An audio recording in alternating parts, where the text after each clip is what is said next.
Toby, I can't hear you. I mean, it's glad. Oh, good. I'm glad you couldn't hear me because I absolutely butchered the introduction. So I said it about twice. So welcome back to another episode of Freeformers Unplugged. Eventually, once I figured that I needed to take myself off mute for another episode, which we are calling HR in the Press: Criticism, Commerciality, and a magic third word that has actually just got an ellipsis. Oh, and changing the paradigm. That's where we're at. So yeah. That's what we're talking about today, inspired by a news article that came out from the Times last month from, well, I'm going to say someone with one of the best names in journalism, Harry Wallop. Probably has a cousin called David Whammy. Anyway. Wow. And his article was How HR's Expansion Strangled British Business. And to help me dissect this, as ever, Emily is with me. Emily, how you doing? Hello, I am all good today. Glad we got the tech working, the unmute button unmuted. I'm all good. I hope everybody else is having a fantastic Friday or whatever day it is as well. And the sun, if you're in the UK, the sun has miraculously started appearing 2 to 3 times a week, and therefore the vibe completely changes in the UK because we can at least get a little bit of sun, a little bit of vitamin D, C. What vitamin do you get from the sun? D. Vitamin C, vitamin D. What do you D. get vitamin C from? Orange Oranges, juice. orange And juice. peas and kiwi fruit are really good as well. So, if on a Friday afternoon, if you're wondering what to have for dinner tonight, peas, kiwi fruit, and oranges, while sat in the sun, and you'll get your fill of vitamin C and vitamin D. So Harry Wallop on Thursday, the 26th of February. The Times uses very weird date format at the beginning of their article. Thursday, February 26th. 2026. Last month. Let's just stick with last month. Published an article How HR's Expansion Strangled British Business.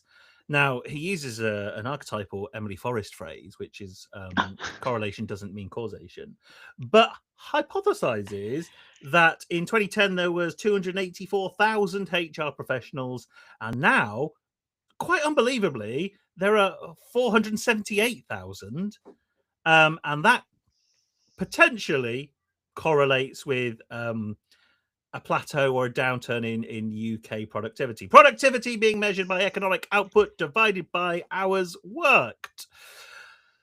So, is it? Emily, over to you. What do you think? I mean, okay, so the first thing is we do just want to apologise for Toby providing a link to one that is paywalled, although I think you can sign up to a free trial. So well done on that, Toby. Secondly is, can you blame the rise in HR professionals for everything that's gone wrong since 2010? I feel like that's a little bit of an oversimplification. All the things that have gone wrong since 2010 or have gone wrong, maybe there's a little bit of a judgment call on that, but all the things that have had a massive impact on the economy. Well, we had a financial crash in 2008. We had a government change in 2010. We then had austerity. We then had Brexit. That had a big impact. Not passing any comment on that. We had a series of prime ministers. We had a pandemic.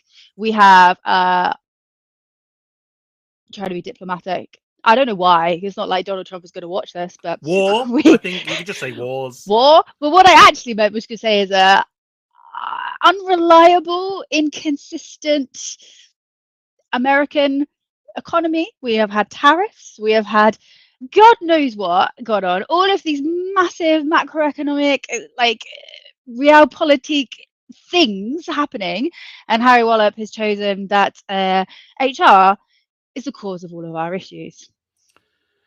So my issue isn't necessarily anything to do with this article, because I think, as you highlighted, some of the other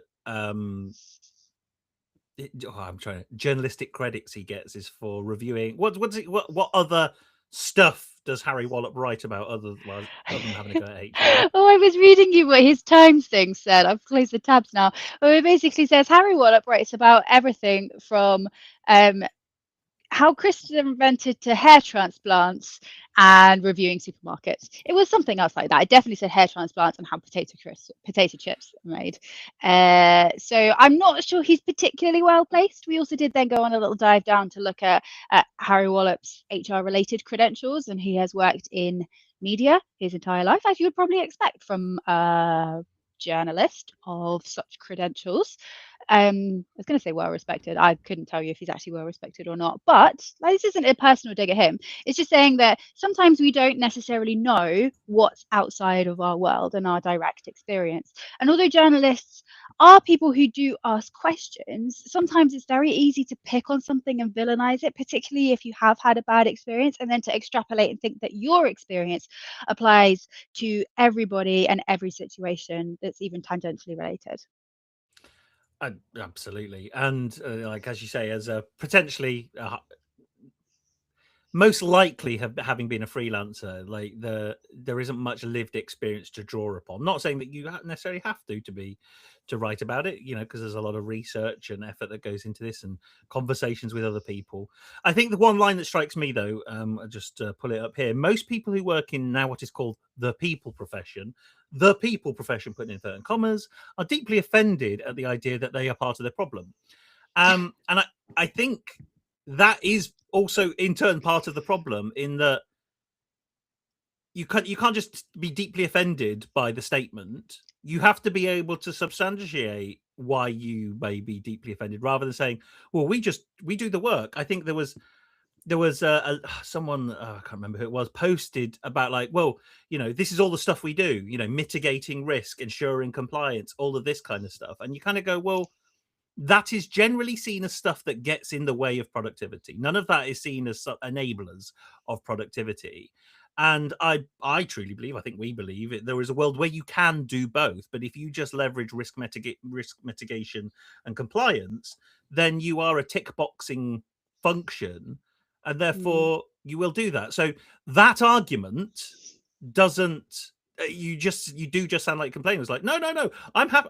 I get paid my salary to do this. I should be completely absolved of any responsibility. So what I want to do is, I don't really want to necessarily dissect the article in too much detail, because articles like this tend to come out every month or so. And well, Mm-hmm. of course, he goes on a little bit of a rant about disability discrimination cases, which I think is a little bit of a weird angle to take. But go at it, Harry Wallop, Is if you like. is the phrase dog whistle just for like racism? Because it's definitely like calling out and like the whole employment tribunals and right wing newspapers. I mean, the Times is more right wing than some, maybe not as right wing as others. I mean, that describes basically every newspaper apart from the extremes, Yeah. doesn't it? But great story, Emily. But at the same time, it's just a bit of a thing, isn't it? Like it bashing down on people who are perceived to be the problem. Yeah, I don't know. I'm going to call it a dog whistle, even if that's only for racism, really. Or rage baiting is the new phrase that Yeah, we've come rage across. baiting. I mean, they just get so angry at like, oh, it's all the thought of people, and it's normally like neurodivergent people as well. They normally don't have a problem or such a problem with people with like who are visibly disabled. Mm-hmm. That's not normally such a problem. And I know we're going on a bit of a tangent here, but as soon as it's an invisible disability or condition or impairment, then it comes to, oh, well, they don't really need them, blah, blah, blah, blah, blah, blah, blah, blah. And like, okay, secret, I'm gonna I'm gonna say something now. One of my favorite things to do to make me feel better about myself is to like dive into the comments in the Telegraph. I don't pay for the Telegraph, so I don't get all the articles. But I really enjoy reading the comments about how people are so angry with their lives and everything. And it comes back to what we said earlier. If they have no concept of it, then it's something that they're like, oh, this, and in my head they also be like, even though they probably don't. Angering Telegraph readers here. Sorry if there's anyone watching. But as soon as it's something that touches their world, then they're much more understanding of it. And I think below the line comments in general are quite like indicative of this, and the press. And like, don't forget, the press has got to like get clicks and stuff, and like the whole share of print media and even online media is massively going down. So they've got to get the attention and the revenue somehow, because otherwise it's just going to keep going down, down, down, down, down, and who knows where we end up.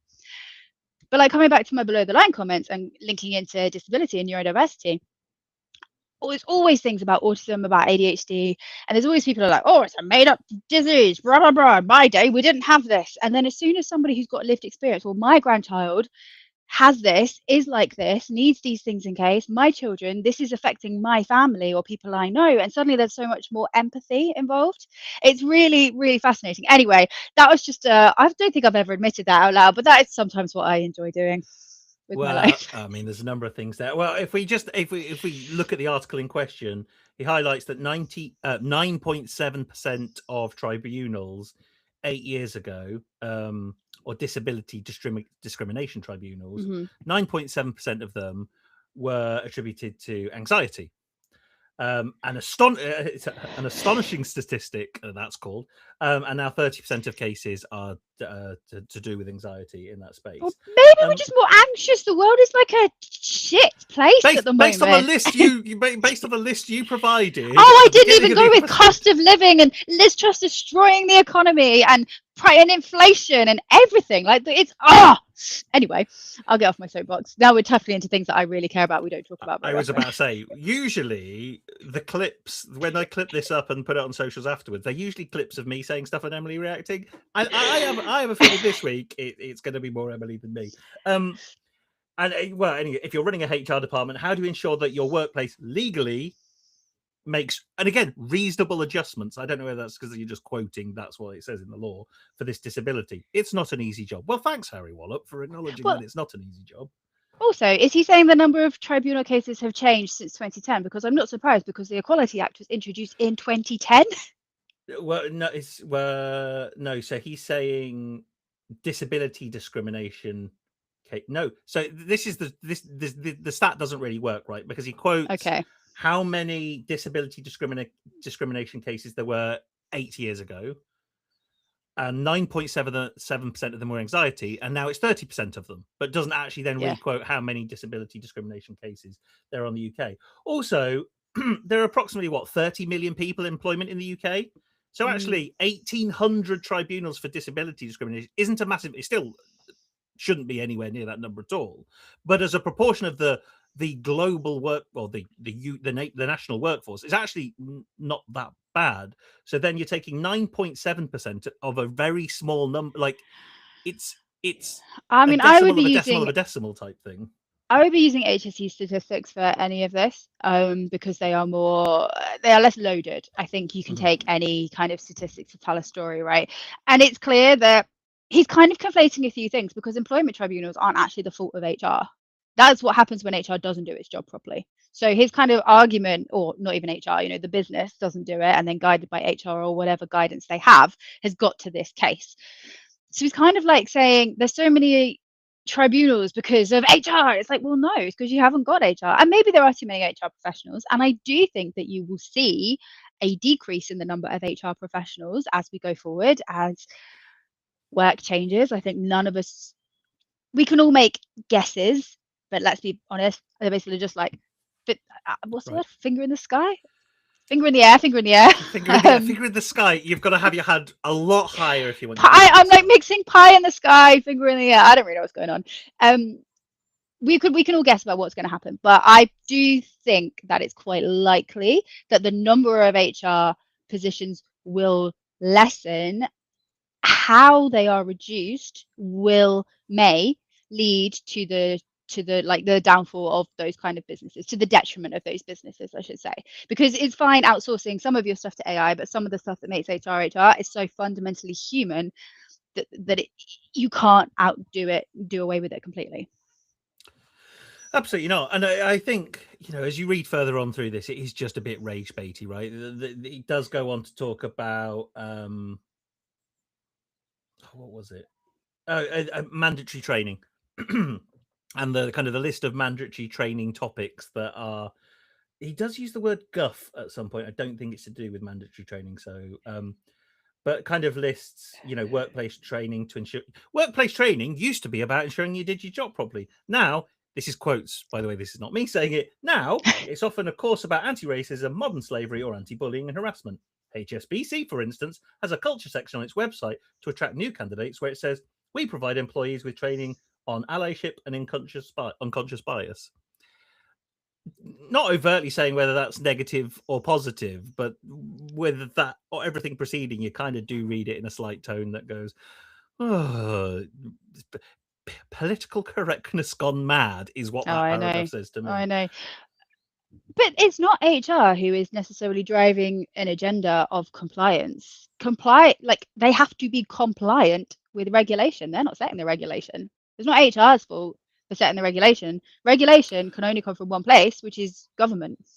Well, I would say this is where I think we can have a bit of to and fro, because Hmm. usually the line in any regulation regarding those kind of things is, number one is reasonable adjustments, and then the other one is, although that's a specific thing, but it's what's the wording I'm looking for?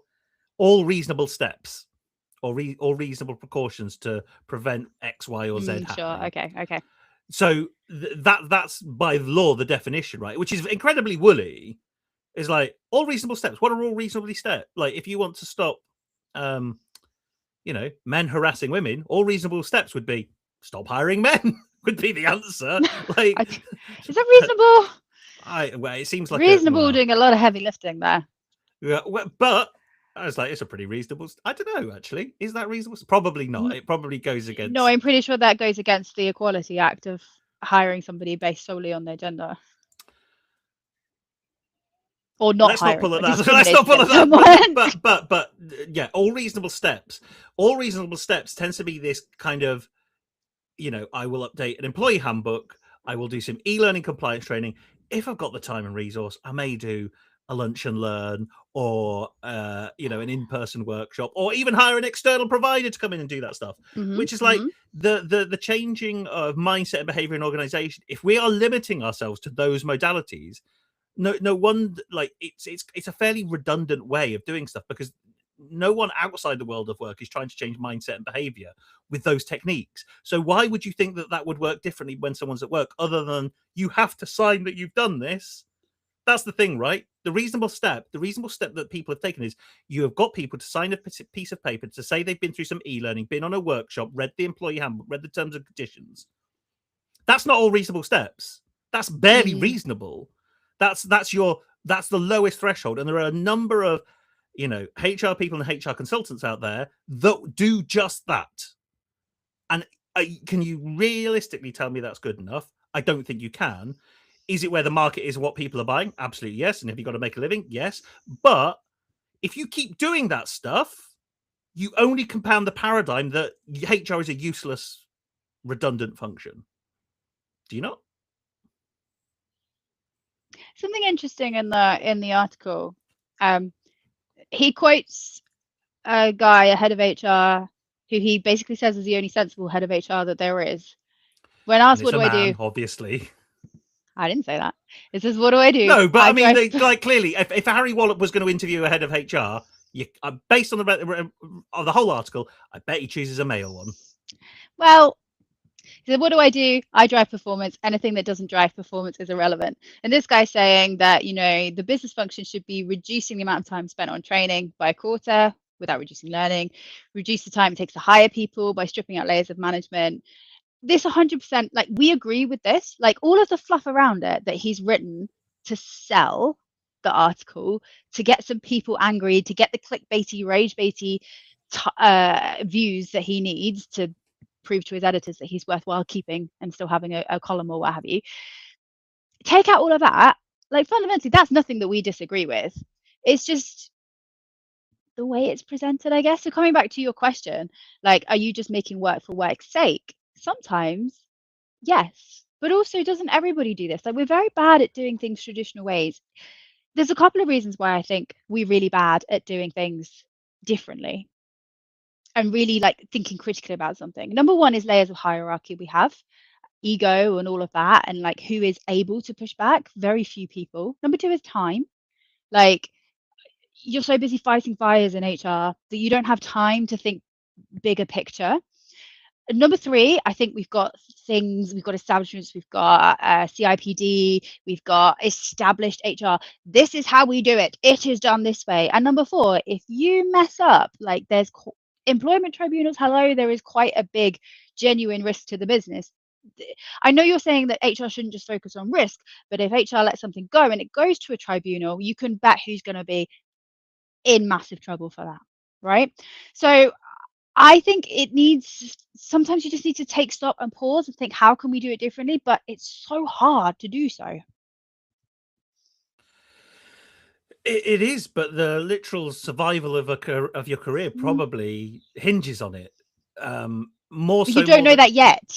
That's not been proven to you yet. But unfortunately, by the time it's proved to you, it'll be too late. well, and I think, yeah, but I think there's enough evidence out there now when you hear about, well, even my very first company that I worked for, it was a well-known thing that as soon as the company needed to downsize, it would go through the HR team first to cut some headcount there, and then it'll move around to the rest of the organization to see where we can trim the fat. That was a well-known trope.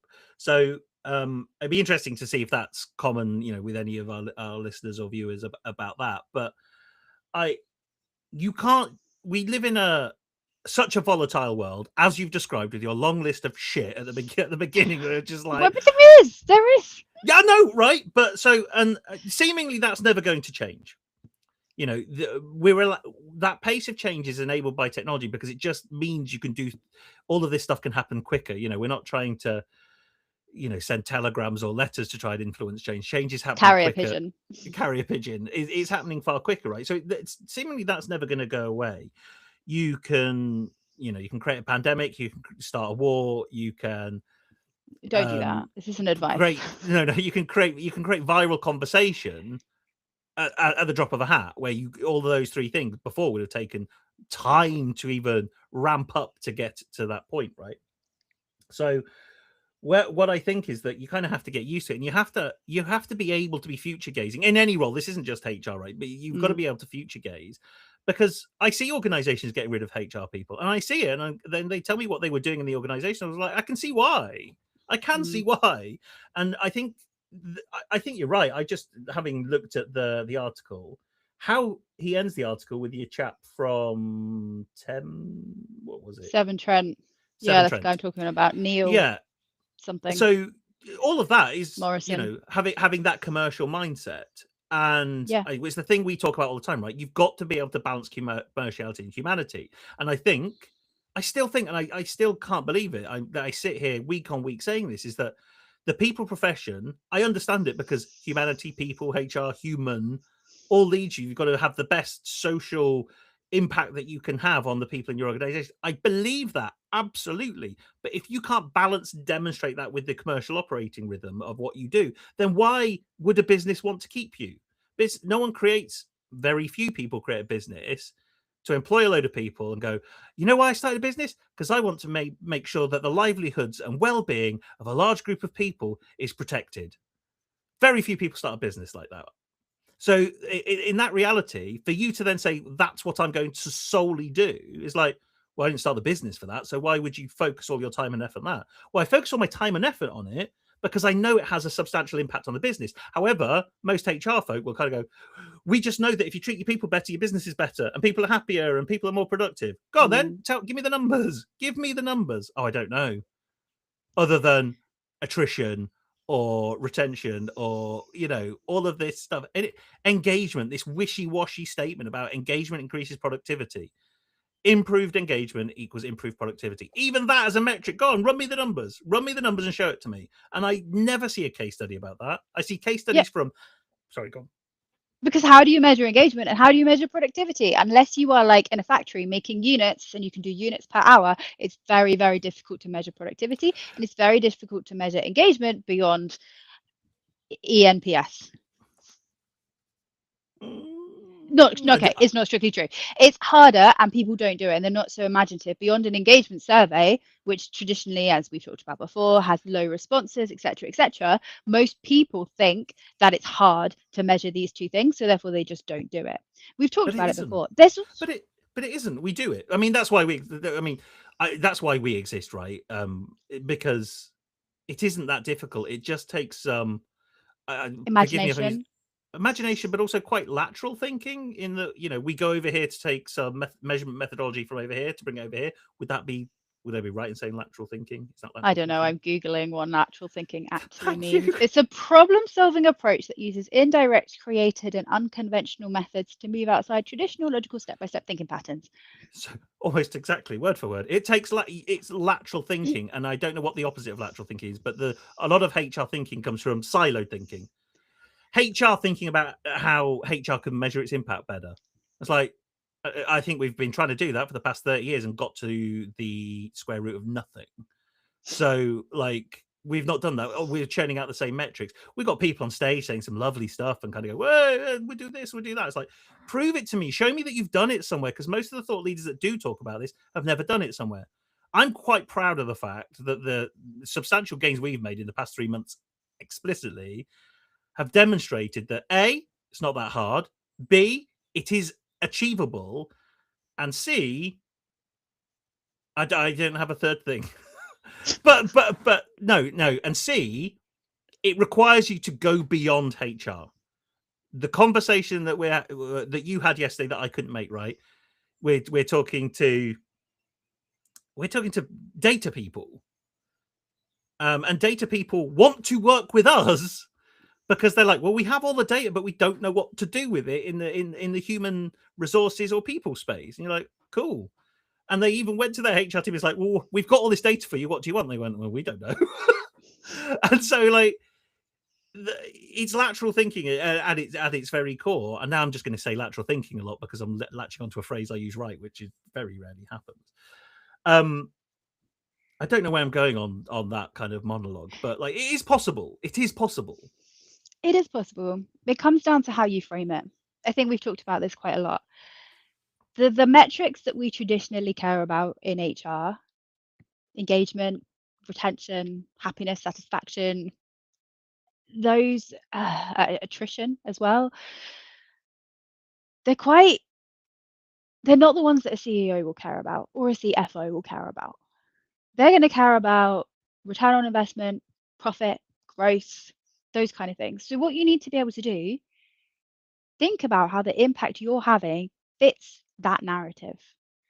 Because if you start using the language that your CEO, your CFO, your COO are using, that's when they start hearing, oh, I see how what you're doing is really driving the numbers. And don't get me wrong, like what Toby says earlier, that HR says, we know if people are happier, we will be more productive. It's not the only lever that can be pulled to affect productivity, but there's definitely an element of it for sure, 100%. But what we need to do is prove it and start using the language that a CEO, CFO, COO uses. And I think it's the archetypal thing we talk about is that most HR departments are the only department in the organization solely focused on the human element of doing the work, if that makes it, like managing the human element of doing the work. I will Um, add, and I will add another department that's quite focused on the human element. I know we talk about how great they are sometimes, but some marketing teams are focusing on how they're making people feel. It's not internally, it's externally. How are you making people feel? But if you are focused solely on engagement and the emotions you produce from your target audience and not from the commercial side, how does that translate through into click through? How does that translate through ultimately to purchase? Because that's what marketing is for, to increase the number of purchases. Those are the teams that fall down the wayside. I get a marketing newsletter every Monday. It's Masters of Marketing. It's HubSpot's marketing newsletter. It's very interesting because all of the things that they have in there are the same sort of things as we're saying. It's talking about how you can be how you use marketing to drive the commercial side of things, how you speak about it in terms of commerciality. And also they say the same sort of things, that marketing have been too focused on humanity for too long. It's very interesting. well, there you go. But then there is my good friend Rocket always says human resources is the most inhumane department of a company, which is a lovely soundbite because it scans quite nice. But there are this element, right? So there was a response I read that kind of goes over and above everything that Mr. Wallop, because I'll just say Mr. Wallop because it just sounds even funnier because it sounds like a Mr. Man, Mr. Men. What would Mr. Wallop look like in the Oh Mr. Men no, no, books? no, no. I feel like well, okay, let's hope Mr. Wallop's a boxer rather than I'm not even going to say what I'm thinking. Let's hope he's a boxer. Well, you're thinking of Mr. Bump, I think, if he's on the No, receiving I'm end. not. I was thinking like domestic abuse. Wallop means like hits to me. So Right. I'm hoping Wow. Mr. Wallop. That's why I wasn't going to say it. Okay. So Mr. Wallop's got to be a boxer, I think. Like. Okay. Yes. That's kind of where I couldn't figure out where. Okay. Fine. We'll move swiftly on. A new line of anyway. No. Listed the things. Response listed the things that HR does. HR advises. Great. Sounds all right. Design systems. I'm kind of on board with that one. That makes sense. But it depends what they mean by systems, because you can either buy a system in a HRIS, like you're not designing a system there, that's buying a system. Oh, I think he means like a system, like a process rather than a system there. It's a woman for a start, so. But you said Mr. Oh, yeah, I know. I said in Wallop, response to, but that's fine. Yeah. That's fine. But you that's said fine. Mr. Implements policy, interprets legislation, and manages risk. And you're like, blah, blah, blah, blah, blah. Like, that's kind of what you read. It's like, I get it. It all makes sense. And I'm not saying don't But do it's not that. exciting and sexy, is it? Like, HR, you want to be seen. You want to be valued. You got to be exciting and sexy. I don't mean that in a creepy way. I mean that in a, ta-da, here's my story. Here's my narrative. Here's my impact kind of way. When we first started Freeformers, I remember posting, there was a... I can remember this so vividly. So the meme. Asking Emily about memes. I might have seen a meme. I've seen the old lady from Titanic going, "It's been over 100 years" or whatever she says. That meme, right? And so, and it was like the last time your HR department got the investment it needed, and then they had that meme. This was hacking HR. I mean, needed is strong there, but HR doesn't get lots of funding. That's true. Yeah, posted by Hacking HR, the social account that is hacking HR the very least from the posts I see. But that's a whole other live stream in itself. But I then said underneath, based on what we do, I think HR has to substantiate the value it offers to provide the budget. And then I got a load of responses like, well, I'd like to see them run a company when all the tribunals come their way, and I'd like to see them manage the risk themselves and all this kind of stuff. And like, that is very much the problem here, is that you are advising in this world where something may happen. I am your insurance company. I'm your internal insurance broker here. I'm nothing else, and no one likes insurance. Only at the point of need. And it's like, well, it's the most valuable thing I ever had in my life. But if you reduce yourself to that element, if your argument is always manages risk, and you're like, like, there are so many other things within a HR department: learning and development, benefits and compensation, recruitment, all of these internal communications, talent development, like how you develop your talent pipelines, succession planning, and growing people. So much exciting things. But that's it, right? So the argument always defers back to the risk management and policy and compliance. And I've just listed, even just saying those things, you go, oh, okay, those are real value at. Those are all potentially value-adding services to the organization. Yeah, and all of a sudden you say that, you go, okay, I think a little bit differently. But we never respond. Or the HR professionals I see that get, actually baited by the rage bait, go on this kind of the same old chit-chat about, we do this and we do that, blah, blah, blah, blah. And it's like, change the narrative. The only person who can change the narrative is yourself. If you just sit there complaining about it, you're not trying to change the narrative. You're kind of just pandering. And that's why Harry Wallop can write, a HR article every bloody 3 months, because it gets the clicks, it gets the likes, it gets the shares. It's very easy, because I looked at his article from last year and it's not too different. It's not all that different, and it's getting the same amount of traction. It's a very easy job to be Harry Wallop and do that. And then you do some of the other articles about, what was it, bananas or something? You said something about bananas and hair transplants and how you make potato chips. So, but the thing when we came up with this live stream title was, car salespeople and phone shops. Those two tropes have been, vilified or humorized in sitcoms, estate agents as well, right? Have gone through this narrative of like, these are just scummy people who operate in a completely weird way. Don't trust them. Don't like them. They're awful. All of that scene, especially with car sales and mainly car sales, I think the car sales one seems to have gone away. Doesn't seem to be Harry Wallop isn't writing articles about car salespeople or phone shops scamming people. but I think they've done a lot to change the narrative because you have to. You show up differently, you act differently, and it's not that you have to move away from your core purpose or your values. That I'm not asking anybody to do that. That's incorrect. But it's like demonstrate the value you are having through different means. Still do the same stuff. Don't change a bit, but change how you demonstrate the value. Because if you don't, and then you have the audacity to complain about it over and over again, well, guess what? It's the definition of insanity: doing the same thing over and over and expecting something different different results. to happen. Yeah, thank you for finishing off the phrase I was clearly scrabbling around looking for. I do think it's important that we acknowledge that, or I don't know, my personal belief is that the way HR is viewed is deep rooted in like internalized sexism, misogyny. I very much believe that's where it's come from because traditionally, so it's come out of personnel, which came out of secretarial, which was more traditionally done by women, whereas business, quote unquote, was done by men. I've not, things have moved on in 2026, but perhaps not as far as some of us would like.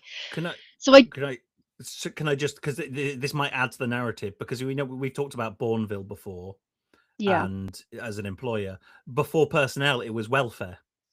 So there were Oh, okay. welfare managers. So I just wanted to just throw that out there because I think it might throw some stuff into the point you're about to make. Yeah. So I do think that there's a lot of HR has always kind of been looked down on and not been seen as a particularly exciting. It's not bringing in any money. It's a cost center rather than a profit center, to use that kind of very corporate-y language. And there's two things you can do about it. You can stay as you are, complaining, not going anywhere. Maybe you get some feel good moments when you find your tribe and people around it, but ultimately you end up very frustrated at work. You end up burnt out. You end up feeling absolutely awful and hating everything because you're stuck in a system that you feel is stacked against you. And let's face it, probably is stacked against you. Or you try and make some changes. And honestly, I think the best way to start making changes, start using the language, start just quantifying what you're doing in the language that the rest of the business is using, and then you can use that as your targets and your milestones. I feel like too often on these live streams, we talk about everything that's wrong and we don't talk about how to change it. But I really do think that this is not a massive thing. It's not easy, but it's not the biggest thing. Where did that microphone come from? But it's not the biggest thing you could ever do. I wish you the luck, best of luck. If you need some help, we're here. We're here to help. Just come and have a conversation with us about how you could start reframing, no strings, blah, blah, blah, how you could start reframing some of the things you do into more commercially sounding language. I mean, that feels like a very good way to end it. There was a lovely summary. I think But you don't end it every week. You do this, Toby. You say that was a lovely way to end it. Let me just add some more words. There's a anyway. Let's not delve into some of the reasons why that might be happening. No, because I tend to like to go to about 45 minutes. I feel like and you've just made a really important point, which I think needs, like, the deep-rooted misogyny that might exist in, there's a couple of factors at play, and then I'll get your response, and then you can do another great close. But the HR industry is, the majority of it is women, right? I have been in the HR industry and been in enough rooms with other HR people to go, I'm the minority. I'm part of a minority in this room. Which when the whole world of work is saying stuff counter to that, it does feel odd, because it's like, do we actually talk about that, and the systemic problems that creates? I don't think we do. The other About thing I find, HR being dominated by women, you mean? What you say when you mean that? yes, and therefore, there are a lot of women in HR events, which is great, but isn't that just HR events? But then there's the issue of the confidence and the language a HR person, regardless of gender, may use to increase their confidence and their well-being to show up at work, which are all individually valuable things, but I don't think they address the systemic issues. I think that's it addresses a problem in a moment in time, but it doesn't address the systemic issues that you're talking about. Yeah, it's a difficult one because like I feel like I have to tread very carefully when I talk about this stuff because I don't know how well informed I am about it. So do tell me to shut up. But I mean, I'm just one woman. There are I lots of us. there, I'm not yeah, speaking on yes, behalf of all women here. but my lived experience is like in a room full of women when I've been at work and I'm the only man, I have been made to feel very, very uncomfortable by some of the conversations that were happening. So when I hear conversations about it happening on the flip side, a woman being the only woman, in a room full of men at work, I have felt that pain. I probably not as much, I don't know, It's right? not the But misery Olympics, like just because just because somebody else might have felt worse doesn't like invalidate how badly you felt. okay, thank you. So I've been there and I understand it, and well, the real answer in all of this is balance, right? Is that there isn't one right way or one wrong way. Commerciality to humanity, male, female, whatever you want to, however you cut the narrative of the way a department or an industry is perceived is down to the actions of the people within that industry, and I think that's it. I think it's changing the paradigm, right? We have the ability to change that paradigm. I've been in so many rooms, in so many conversations. I think I mentioned, did I mention it on last week's live stream about I must have mentioned it before, where the chief HR officer was pulling questions out of a fishbowl. And one of them was, how do you sit across the table from the CEO when he's got, biceps like that and wears tight shirts, whatever. And that was like a legitimate way to behave at work. The objectification of men in some of the rooms I've been in is like just as bad as some of the things I've heard about the objectification of women. Does it happen more often? No, obviously not. But in HR, I'd probably say it happens more often than any other part of the business. So what am I trying to get to here is I think there's just a genuine lack of I think there's a lack of balance. There's a lack of balance in Harry Wallop's Diversity is the word reporting. you're looking for. Diversity. Yeah. There's a lack of diversity. And so therefore, I genuinely think you increase the diversity within the profession, you probably solve a lot of this anyway.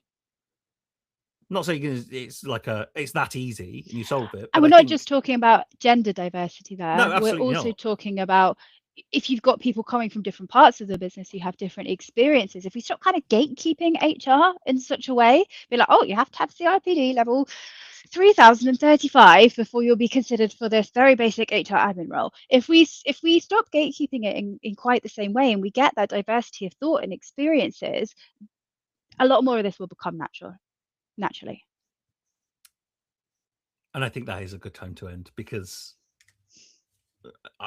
events, live streams, whatever, there's an incredible lack of diversity, I think, within our industry. And I'm not saying there isn't a lack of diversity in any other industry. I'm just saying definitely within HR, my observation is there is a lack of diversity to our detriment.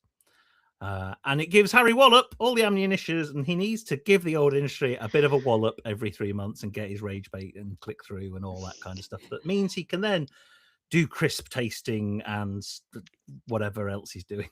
Which means he can do exactly what HR is. He accuses HR of doing, demonstrating his value or justifying the point of his existence. Oh, and there we go. And with that, wow, what a 45 minutes that's been. We will see you on Freeformers Unplugged next week, where we are talking about learning and development. Does learning and development need to actually exist with any organization? We've seen a number of clients and companies we've worked with that they get to, almost 1,000 people without an L&D function quite happily. And then all of a sudden they need one. Why? We'll explore that next week on Freeformers Unplugged.